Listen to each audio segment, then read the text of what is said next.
We've had an incredibly big week of earnings, particularly for the tech sector when you had 5 of the 7 Mag 7 names reporting. I want to break it all down. The AI revolution, which is underway and still has room to run, according to Dan Ives, Global Head of Tech Research, Managing Director, and Senior Equity Analyst at Wedbush Securities. I'm so glad to speak with you, and I want to get to the details of this week. But when I think about everybody talking about the AI bubble, and you said we go back to 2023 when we heard from Nvidia and then Microsoft and OpenAI, and people started to talk about AI in a bubble many times. So you don't believe a bit of that right now? It's 10:30 p.m. in the AI party. Start at 9 p.m. Party goes to 4 a.m. Look, the reality is the bears in hibernation mode that have missed every transformational tech stock the last 20 years focused on 1-year valuation, they'll miss it again. This is a fourth industrial revolution that we are in. And this tech earnings season has validated, actually exceeded the hype relative to the spending. And that's the reality. Nicole, to me, it's 2 to 3 more years in this tech bull market. So it's interesting because I had a guest on who talked about the bull run that's 3 years, and historically over the last 9 years that it still has 2 more years to run based on the median run of bull markets, and that we had at least another 50% plus upside for gains.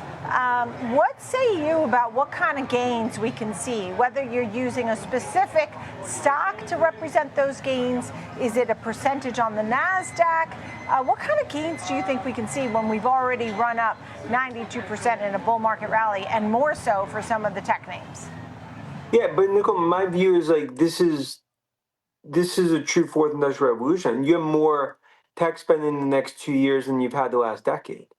And that's why I continue to view this. This is much more of a 1996 moment than a 1999-2000 bubble moment. And I think we're going to be talking about, look, I told Tuckman, get the NASDAQ 25,000 hat and have the NASDAQ 30,000 hat in the drawer. The point is, I think 25,000, 30,000. When does the 30,000 come, do you think? I think 2 to 3. It's our view. I think we're going to be looking at tech stocks 25% next few years, and I think there's a lot of names that will be up a lot more. And now there's the view, okay, well, what about bubble and valuations? Investors right now are underestimating the scale and scope of the AI revolution. And Nicole, look, I was just gone a month, just got back from a long trip in Asia. Demand to supply, it's off the charts. And it continues to be driven by use cases, and the consumer hasn't even started when you think about autonomous robotics in the future. So the NASDAQ, you said in 2 to 3 years, we see that 30,000. Is that what you think? Yep. Yep. Okay, so let's talk about some of the names I just keep focused on you as the derivatives play out, the second, third, fourth derivatives of AI. That's how you're going to have even more and more participation across software, across chips, across energy, across cybersecurity. So let's talk about some of the names that reported this week. What name of the 5 that reported impressed you most, and why? I think Google, because that's one, just go back 6 months ago, New York City cab driver was bearish on them. AI, that was going to ruin their search business. Yeah, we talked about in our survey where queries are up, every quarter from everything we see.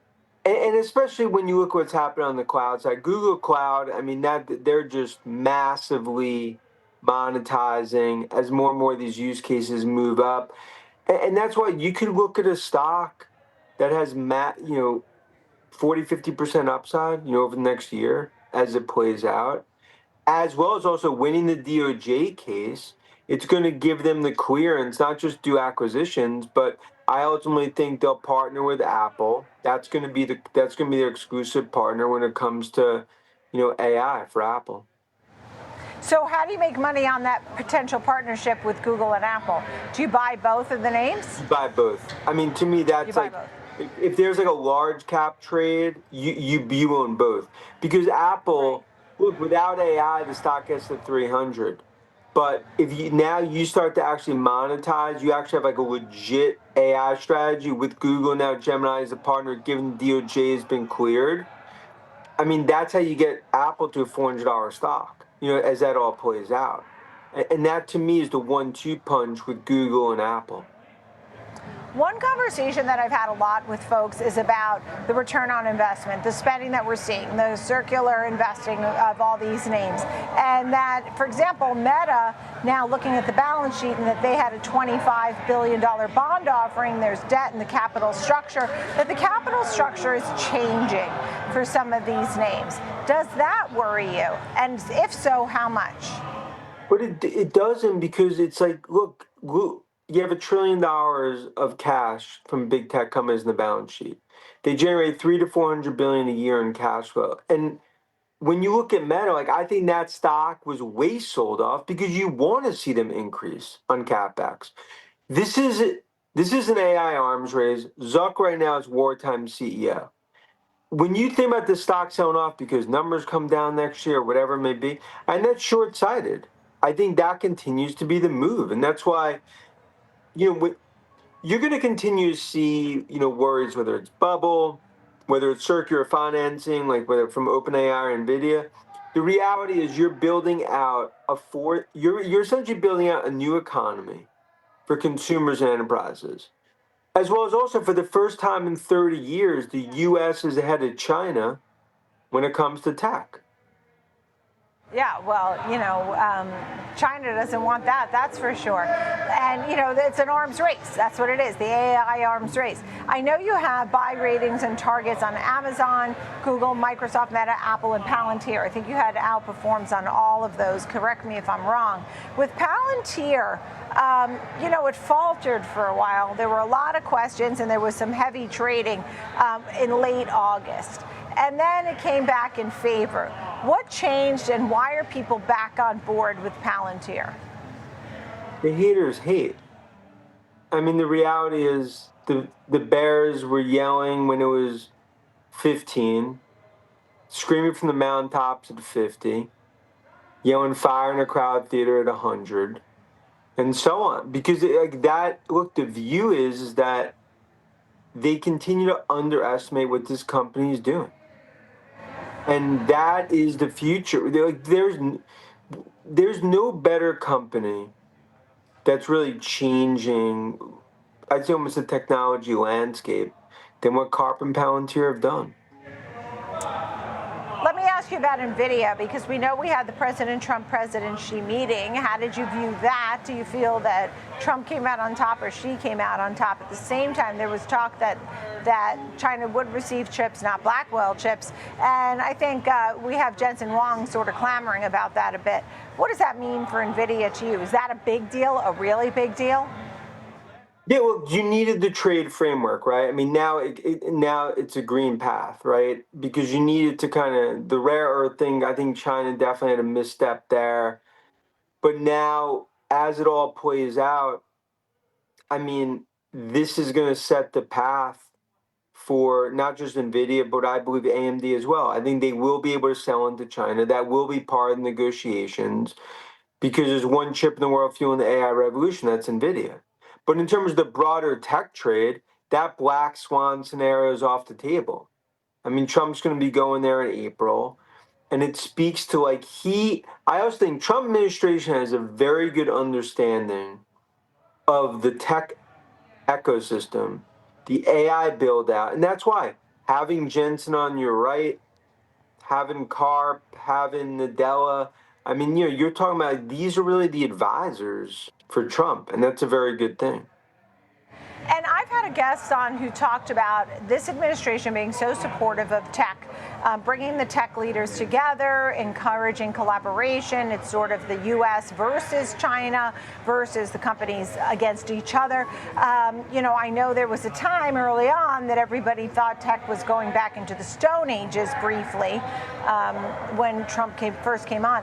But I had a guest on this week who talked about tech's revolution and the AI spending that will continue well into 2030, because he felt that we would have this kind of administration in office until 2030, and that would help the tech boom and the stock market.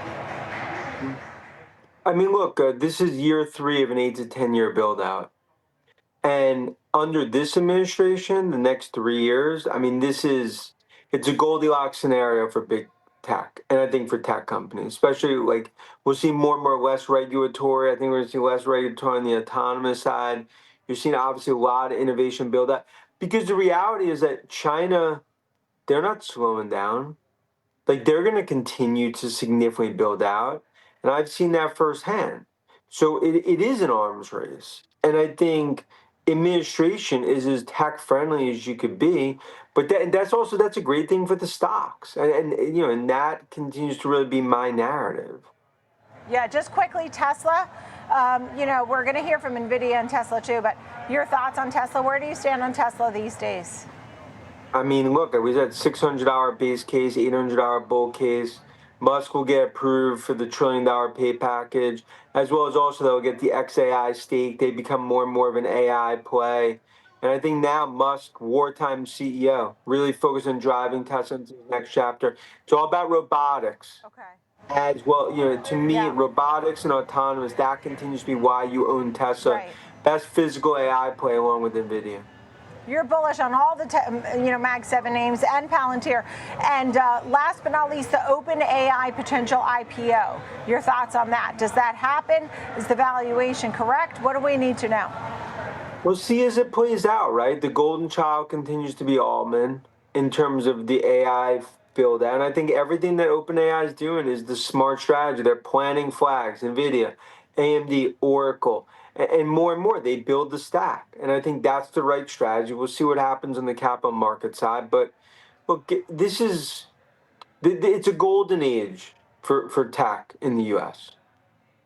Dan Ives, Global Head of Tech Research, Managing Director, Senior Equity Analyst, Wedbush Securities. Dan Ives, always great to see you. Thank you so much, Dan. Have a great weekend.